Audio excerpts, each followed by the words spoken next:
O Congresso Nacional aprovou hoje a Lei de Diretrizes Orçamentárias, que define como será o orçamento do governo federal para o ano que vem.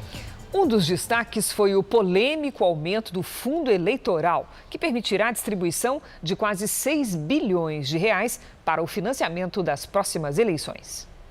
A proposta de orçamento para o ano que vem foi aprovada em um único dia na Comissão Mista de Orçamento e depois pelo Congresso Nacional em votações separadas na Câmara e no Senado.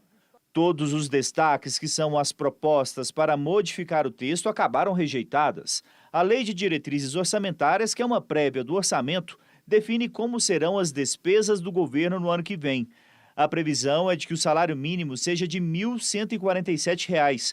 Na comparação com o valor deste ano, a recomposição será de R$ 47. As estimativas para a economia são inflação de 3,5%, crescimento do Produto Interno Bruto de 2,5% e taxa básica de juros média de 4,7%.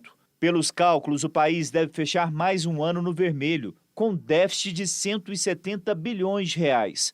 O relator da LDO, deputado Juscelino Filho, afirmou considerar os números conservadores diante do atual momento da economia. Caso as previsões de crescimento se confirmem, o governo poderá enviar mais adiante um projeto para ajustar a previsão do orçamento. O grande destaque da votação de hoje ficou por conta do fundo eleitoral.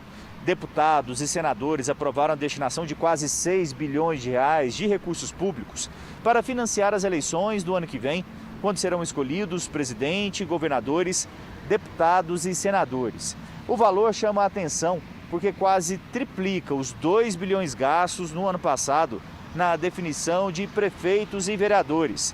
O novo fundão foi definido em acordo entre os partidos. Mesmo assim, alguns parlamentares reclamaram dos gastos. No meio da pandemia, enquanto tem gente morrendo por falta de tratamento, por falta de condições, o Congresso Nacional prefere, a toque de caixa, aumentar o dinheiro para campanhas políticas no ano que vem. Inadmissível, absurdo. A fonte desse fundo, como foi em 2020, ficou nos recursos das emendas de bancada impositiva. Alteramos apenas a vinculação.